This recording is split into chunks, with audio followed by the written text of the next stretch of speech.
10 years. And also Vivekananda, Narada Bhakti Sutra, and other books. This Upanishad remains as a very important Upanishad with only 12 verses, shortest but extremely philosophically significant Upanishad, which has been expounded by a later commentator, Gaudapada, in his Mandukya Upanishad closely. Yeah. And that has been commented by Shankaracharya. Highly philosophical Upanishad. In one later Upanishad it is mentioned, for achieving spiritual liberation, this single Upanishad is quite enough. That is referred to in the Muktika Upanishad. So, the sole object be the attainment of the highest truth, supreme goal of existence. This single Upanishad of Mandukya is enough, he says. Shankaracharya calls it the Upanishad Mandukya, with the Karika embodies in itself the quintessence of the substance of the entire philosophy of Vedanta. These two are quoted at the beginning of this English translation in the frontispiece. We will study the Upanishad first. Simple text and translation. Those who have got a copy of this book, they can see the preface written by Mr. V. Subramania Iyer, a great intellectual philosopher. We all studied under him in Mysore, including the translator Swami Vivekananda. He was an extraordinary person. By job, he was only registrar of the Mysore University, but he's a brilliant philosopher and intellectual. He has written in the preface how he came to this Upanishad through his scientific training, how he studied it under a great spiritual teacher, Shankaracharya's follower and great Shringeri teacher. All these things are mentioned here in the beginning, in the foreword.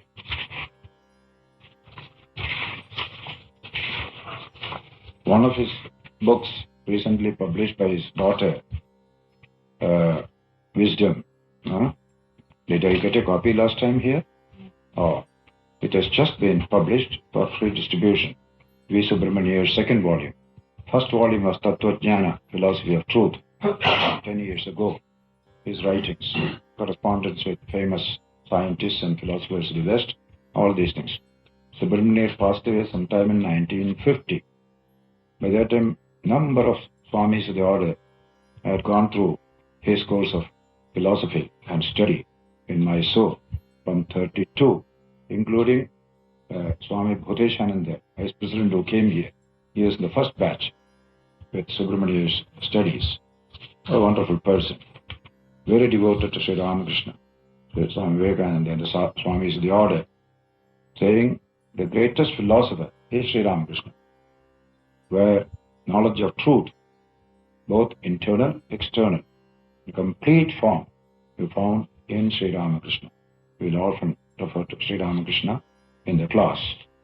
So, in the introduction, preface written by Swami Vivekananda, some of the aspects of this great book are mentioned that you can study for yourself. In the text, we begin with the 4 chapters by Gaudapada. First is called Agama Prakarana. Prakarana means chapter or section dealing with Agama, means the Shruti or the Veda. Merely depending upon the text of the Veda, truth is expounded in the first section. That's called merely depending upon Agama or Veda or the text of the Veda. That is the first section. Second section is very important, Vaidhatya Prakarana.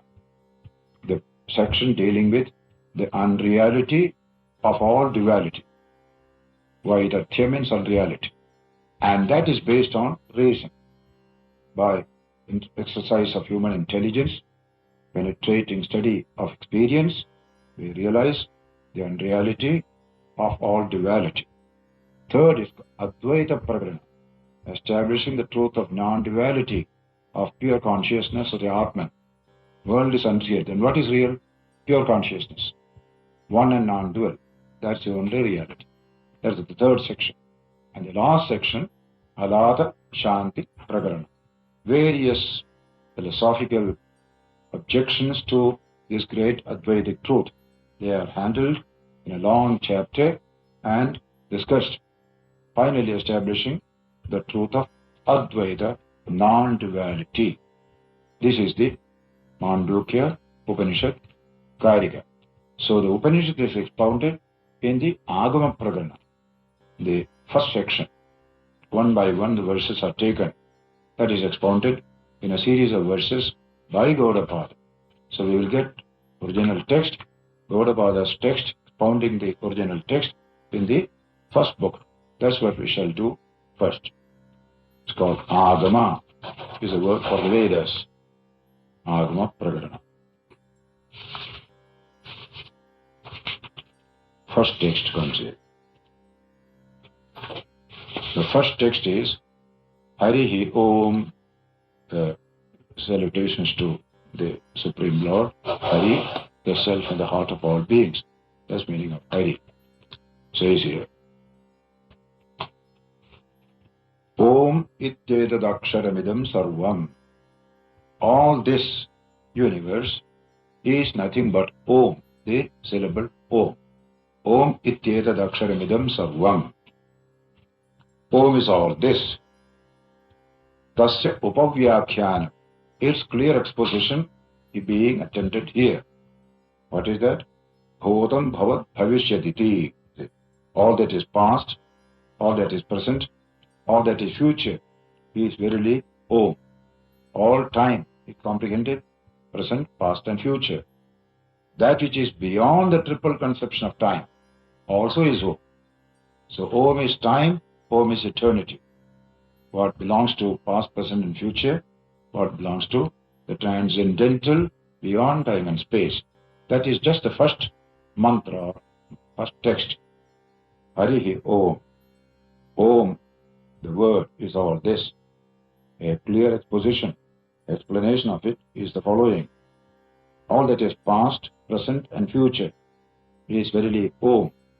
That which is beyond the triple conception of time is also verily Om. That's when you write Om, you have got the Om, then a dot and a top. That represents the transcendental, the Bindu, the top. This one, Oma, 3, past, present, future. That will be explained in this treatise itself.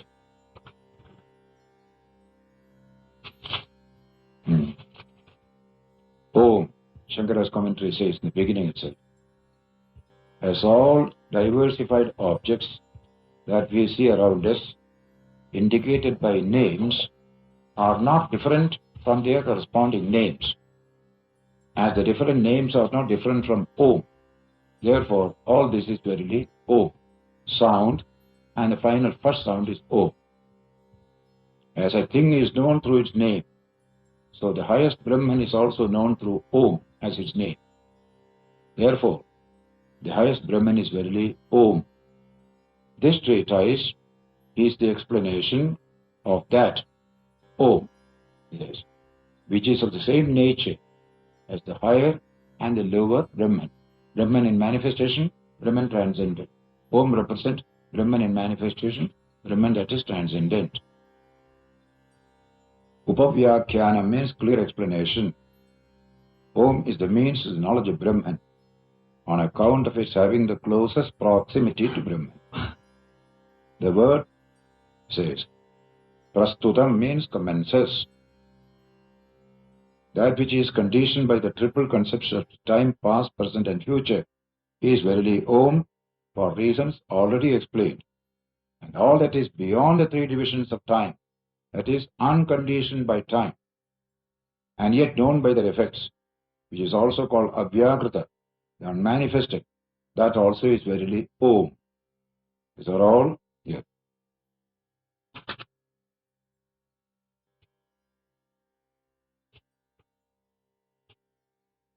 Shruti says, Vidhan. The next text says, Sarvam here. Now, first it was Om. Now the word is changed to Atman.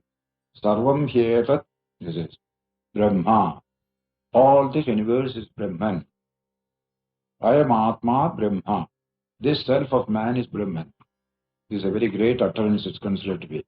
I am Atma Brahma. This Atman in you is Brahman. So I am Atma Chaturshpat. This Atman has 4 quarters. Just like your $1 has 25 cents to 4 25 cents. One is a quarter. Like that. 1, 2, 3, 4. That makes the whole dollar. So the Atman has 24 quarters. All this verily is Brahman. That is the first great utterance all through the Upanishad. Everything is Brahman. So you only change the words. Everything is quantum field energy. If I say now, every physicist will accept it. But here Brahman is more than quantum field energy because it is pure consciousness. Whereas field energy has no consciousness. It is a dull dead matter. All that has been said to consist merely of Om is Brahman. That Brahman which has been described is now pointed out as being directly known. This self is Brahman. Brahman is not far away. He is there in you as your own self.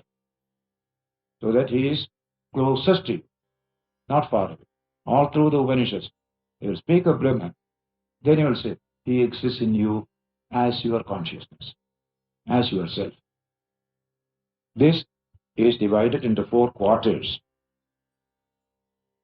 And pointing out the inner self is a gesture of the hand.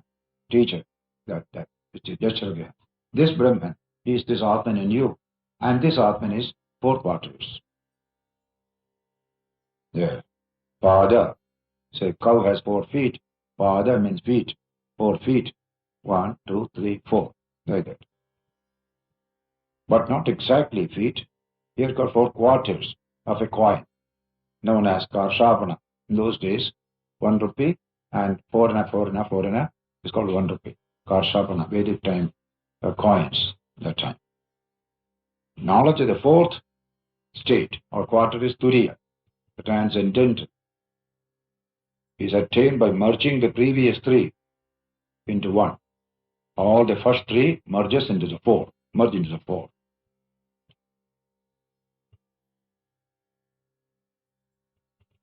Fourth state, Aparoksha. Karshapana is my 4 quarters. Quarter Karshapana is merged in half Karshapana. Half is merged to 3/4. And all merge in the whole full Karshapana. Now, this text is explained by Gaudapada in a series of verses that begins, page 12. Jagrita sthana, no, the text is still going on. Jagrita sthano bahishpratnyaha saptanga ekonavimshati mukhaha sthulabhuk vaishvanaraha prathama padaha. What is the first quarter of this Atman? He says. He is called Vaishvanara, whose sphere of activity is the waking state. The self, as expressed in the waking state, has given a name. Vaishvanara is a given name, that's all. Who is conscious of external objects. In waking state, we are conscious of external objects. Who has 7 limbs and 19 mouths, and whose experience consists of gross material objects. These 7 will be mentioned here, but exactly what does 7 mean? It says. These are all given in the Upanishad, various divisions, 5, 7, 17, etc., etc. 19 mouths, all the sense organs are meant here. So that is Jagrita Sthana. So 1 quarter. The Atman manifests in you and me as Jagrat self. That is 1 quarter. But then, that's not the only thing. Yes. Swapnasthano antaprajnaha.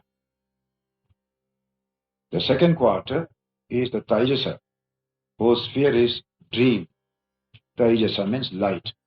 In the light of the Atman, you see objects. There is no external light. No sun, no moon. So the word Tejas means light.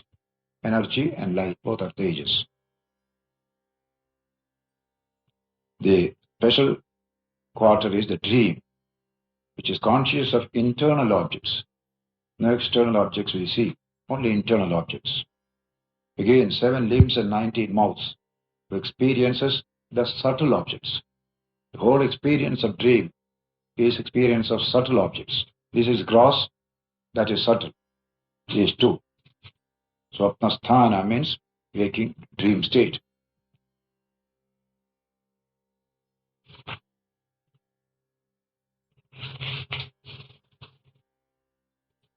Dream. Then comes the third state. Page 20.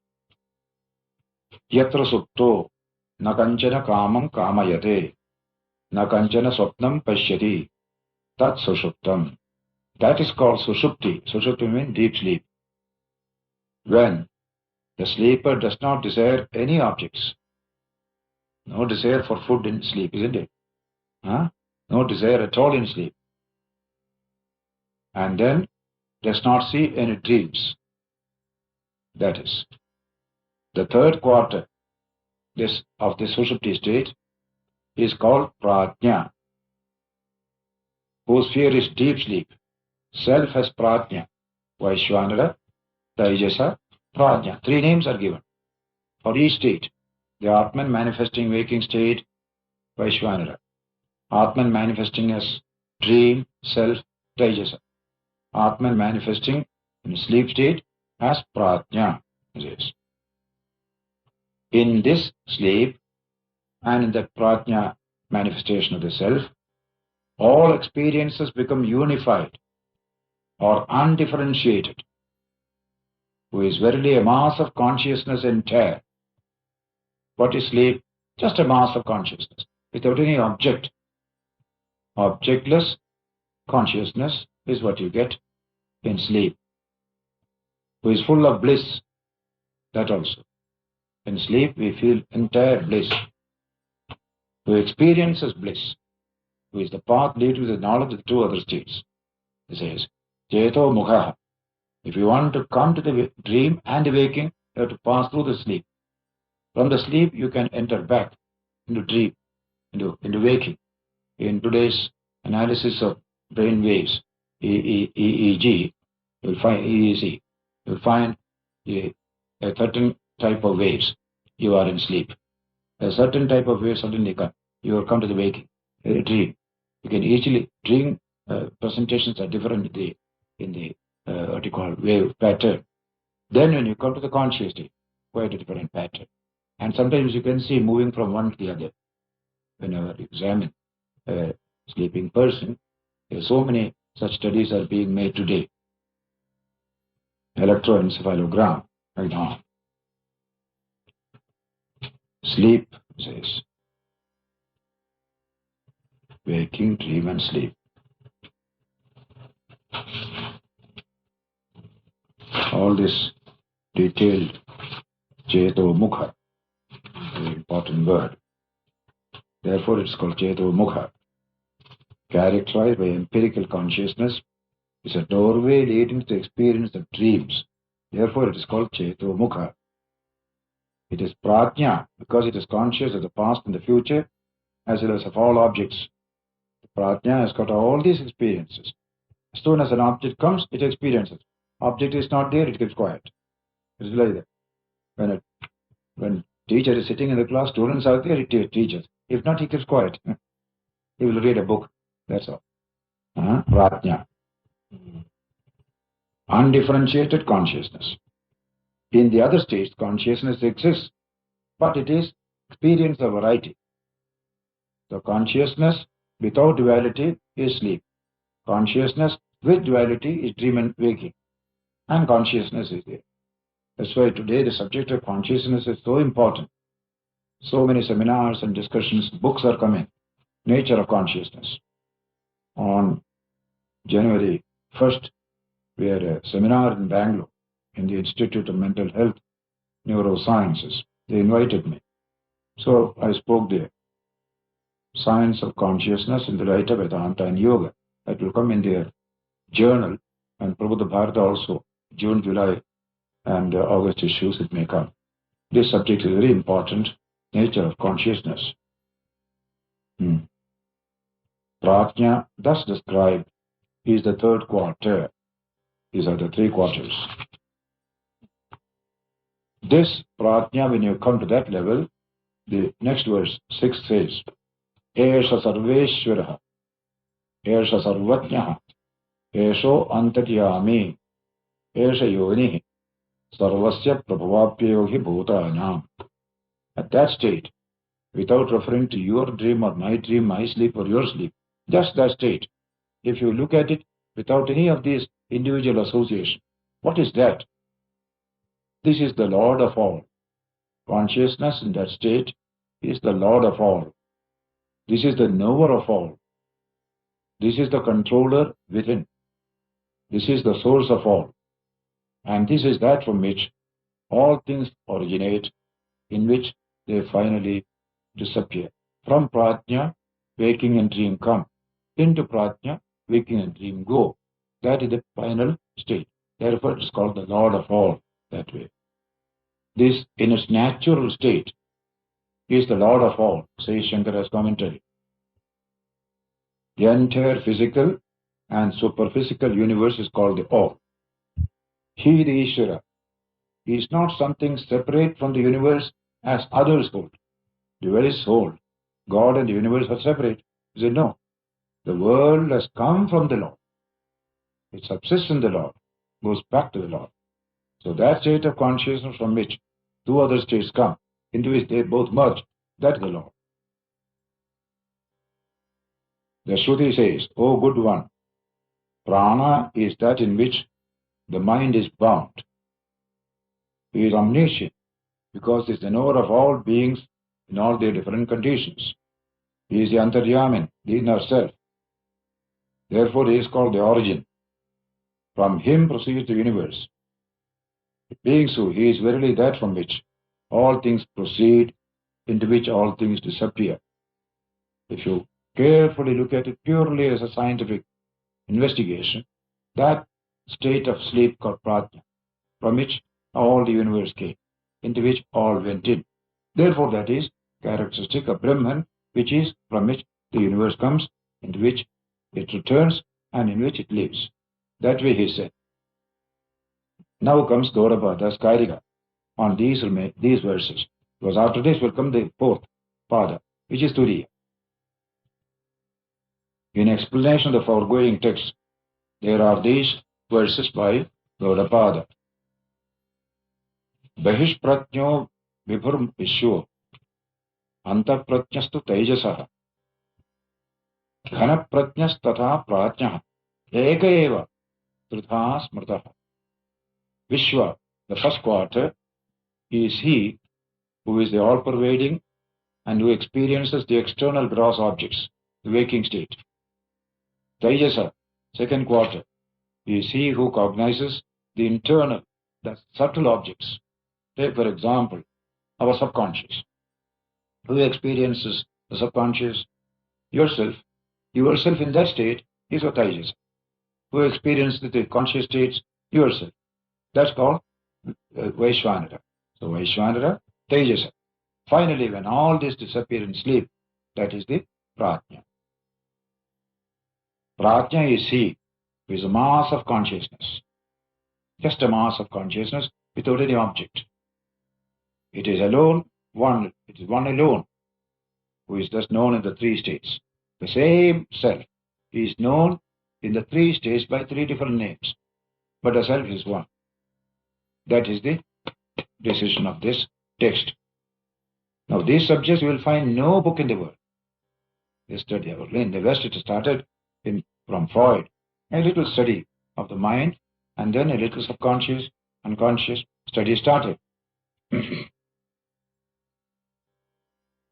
Prajna is a mass of consciousness.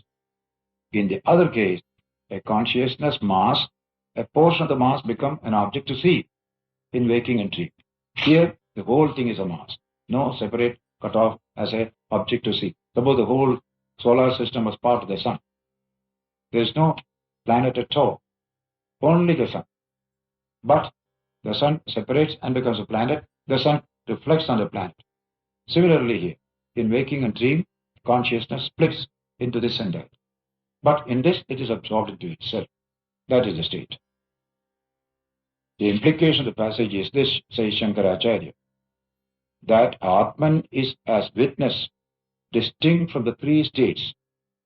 Witness, Sakshi, distinct from the three states. Otherwise, how do you know all the three states have come? Unless you are separate and there in all the three states. You can't relate. No relation is possible unless you are there to see all the three states. That is the Atman. Pure, unrelated, is established by its moving in three states in succession. Same Atman moves in three states in succession. When we studied the Brihadaranyaka, famous passage came there, like a mighty fish goes in a river, sometimes from this bank to that bank to this bank, freely moves. So the Atman moves in the three states. That is a Mahamatsya Drishtanta, illustration of the big fish. This year we finished this Brihadaranyaka in Holland. Some of the very tough passages, they found it difficult. So, if you want your explanation, you don't want anybody else. All right. And I will expound. That is clear to us. That's what they said. Too much of the text we won't be able to follow. That you can do privately, reading. Those who want to do a little more. But when I expound it, we understand, because I bring illustration from science and all that, you see. It says, I am that. I dreamt. Suppose you say, I dreamt. Certainly, Vaishwanara cannot say that. Vaishwanara never dreamt. Isn't it? Taijasa dreamt. Similarly, I slept, where no Vaishwanara, no Taijasa can experience it. So there is a witness that experiences all the three states and functions as the subject of each of these states. That witness, I am. That is the deduction from it. I am that. You see? Our Nisargadatta's book is the title, I am that. What is that? I am that, isn't it? Yeah. He passed away, old man. Holland also, many devotees have got a copy, 2 volumes, Nisargadatta. I am that. Resulting from the experience which unites through memory. Uniting through memory. The Shruti corroborates it by illustrations of the great fish in the Brihadaranyaka Upanishad. Then, next sloka says, Dakshinaakshi mukhe vishwo manasyantastu taijasaha akasheja kriti prajna tudha dehe vivastita. Within the body, we can locate these three selves. He says, Vishwa is he who cognizes the world in the right eye. The right eye is considered to be the location for the self in the waking state. Taijasa is he who cognizes in the mind within. Prajna is he who constitutes the space, akasha, in the heart, in the innermost point of the system. The whole thing is withdrawn. When you go to sleep, you can see that your energy gets withdrawn from the tip of the fingers first, then goes inward. You see that? Then finally it goes deep into yourself. The whole consciousness withdraws deep into yourself. And next morning returns exactly like that. Slowly coming out, until the last point comes. You can say, touch a pin on your tip of the finger. You will not be conscious. Later on you become conscious. Consciousness has reached all through, like heat pervading an object. That is a very interesting experience. Thus, the one Atman is conceived as threefold in the one human body. That is it. It's only one Atman. Especially after a good sleep, You don't have any energy in the body when you are asleep. Even to open the eyelid, you don't have the strength. Isn't it? How to open, children particularly when they wake up in the morning, how difficult to open the eyelids. What has happened to you? All energy is gone. It's all withdrawn. Nothing is gone. Withdrawn. Where? In the innermost part of the system. From there, slowly it comes out. That return journey you can see. Going, coming. And we treat it similar to the cosmic evolution and involution. So, coming out, going in. That kind of thing. This verse is intended to show that the threefold experience of Vishwa, Taijasa, Prajna is realized in the waking state alone. See that? It is a different waking state. There is one waking state in which Vaishvanara is dominant. But there is a waking state of your true self that experiences all the three. That is a real waking state. Dakshinakshi means of perception of gross objects is the right eye. The presence of Vishwa, cognizer of gross objects, is chiefly felt there. The Shruti also says, the person that is in the right eye is known as Indha, the luminous one.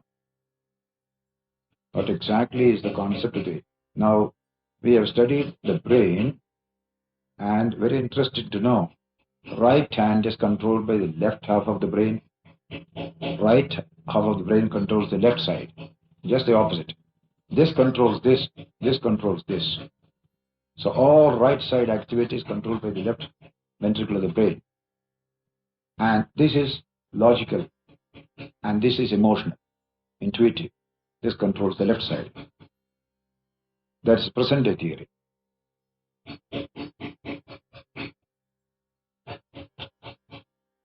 So the presence of Vishwa is equally felt in all sense organs, without distinction, yet the right eye is particularly singled out as the chief instrument for its perception. Vishwa is there on all through the body, but especially in the right eye. The right eye is made here to represent all the sense organs. The one who has his abode in the right eye, having perceived external forms, closes the eye, then recollecting them within the mind, sees the very same external objects as in a dream, as the manifestation of the subtle impressions of memory. As is the case here, waking, so also is the case in dream. Therefore, Taijasa, the perceiver of the mind within, is verily the same as Vishwa. With the cessation of the activity known as memory, the perceiver in the waking and dream states is unified with Prajna in the Akasha or space of the heart. They both become unified. Both Vishwa and Taijasa become unified in Prajna, which is a mass of consciousness, because there is then a cessation of mental activities in deep sleep. Both perception and memory are forms of thought, in the absence of which the seer remains indistinguishably in the form of Prajna in the heart alone. Mere seer is there, no seed in that state. Shruti also says, Prana alone withdraws all these within.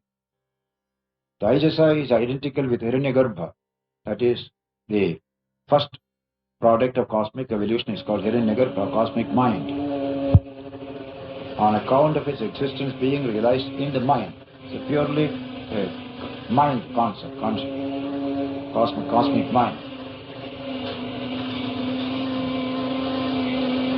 Mind is the characteristic indication of both. This is supported by such scriptural passages as, this Purusha is all mind, it says.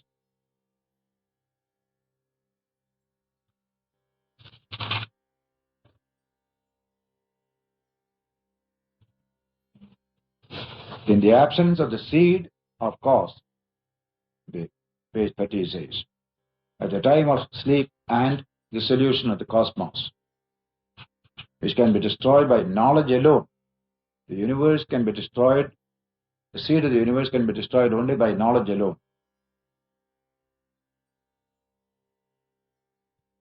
Sat. Brahman is Sat, pure existence. Now we will say what is the fourth path, that which is designed as prajna, when it is viewed as the cause of the phenomenal world, will be described as turiya separately when it is not viewed as the cause. When causality is taken away, then this prajna itself is turiya. When causality functions, the cause of the waking and dream, it returns back to that prajna, etc. The causal condition is also verily experienced in this body from such cognition of the man who is awakened from deep sleep. But it is said, I did not know anything at the time of deep sleep. Causal condition. You can see there. Therefore, it is said that the one Atman is perceived as threefold in this one body only. In all the three are experienced in the same body. In the West, scientists became very much excited when they knew that the Upanishads discovered causality. Because it's a very important subject in science, causality. With the principle of indeterminism in Heisenberg's physics, the causality comes as an important item. And it is highly described here. The whole subject is discussed in this Upanishad. Causal standpoint.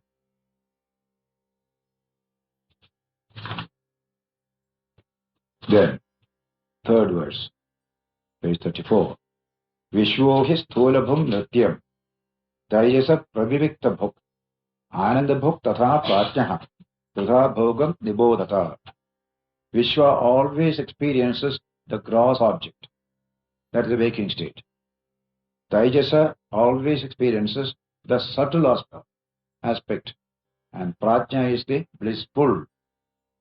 Know these to be the threefold experiences. Real bliss is when there is no object. Just see. In sleep, you get real bliss. In waking state, you don't get real bliss. In spite of eating and drinking, so many experiences you do. Whereas your own state, when you live in that state, you are all bliss. So everybody goes to sleep. You deprive a man of food, he won't mind. Deprive a man of sleep is very bad. Isn't it so? Just see.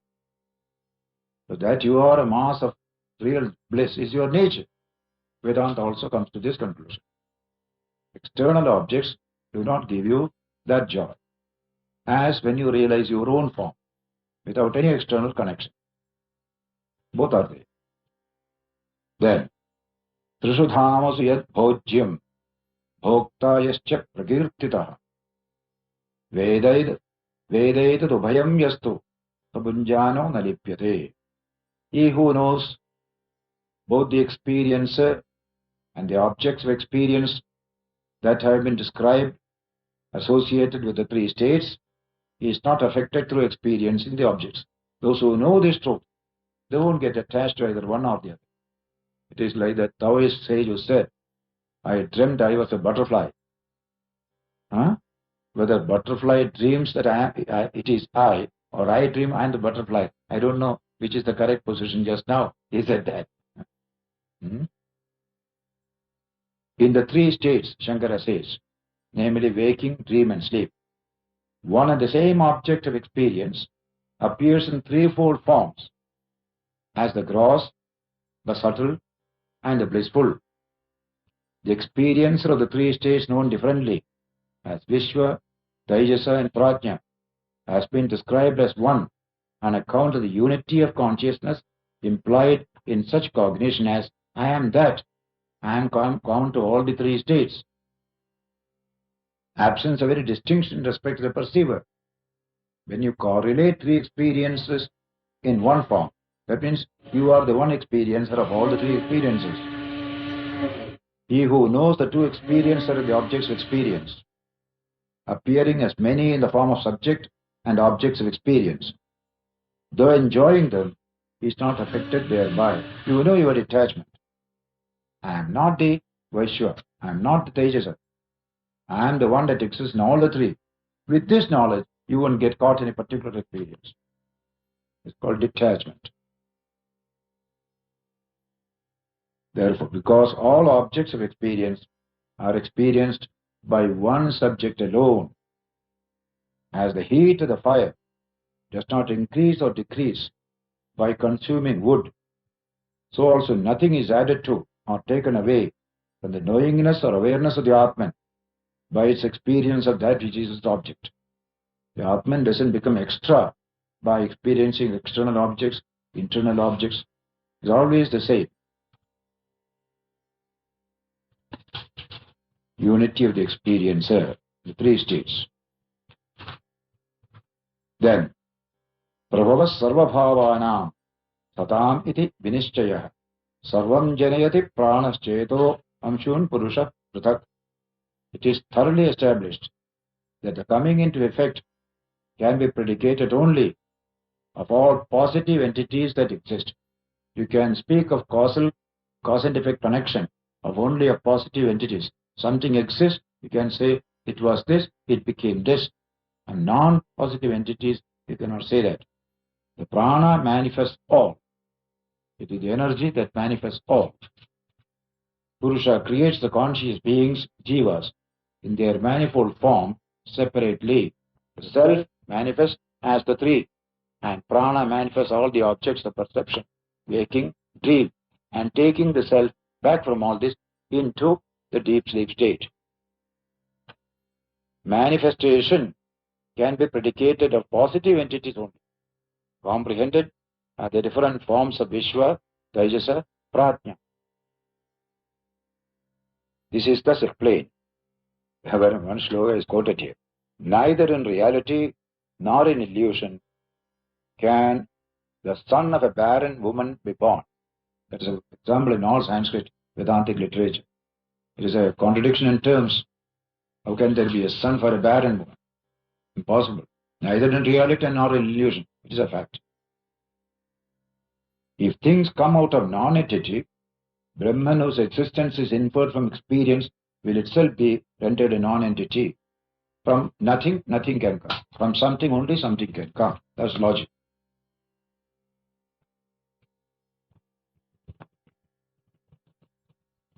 The Purusha manifests all these entities called living beings, which are different from inanimate objects, but of the same nature as itself, like fire and its sparks, like the sun and its reflections in water.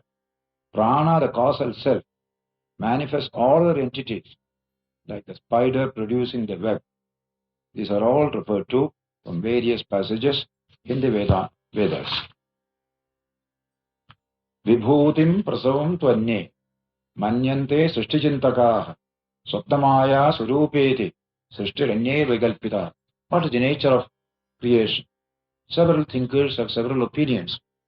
Here it gives. Those who think of the process of creation believe it to be manifestation of the superhuman power of God. Dualists. God by superhuman power created this world, while others look upon it as of the same nature as dream and illusion.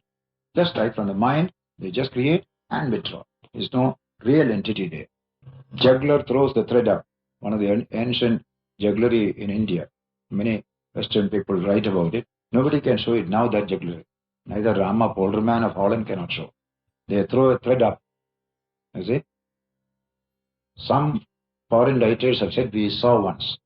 Like a juggler comes, throws a thread up, and the thread goes up, goes on.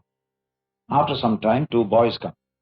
One by one, they climb this thread and disappear. Later on, there is a fight, and limbs begin to fall down. Blood falls down. After some time, the boys come out as if nothing has happened. That's called the famous jugglery, thread jugglery. The manifestation of deep sleep, dream and wake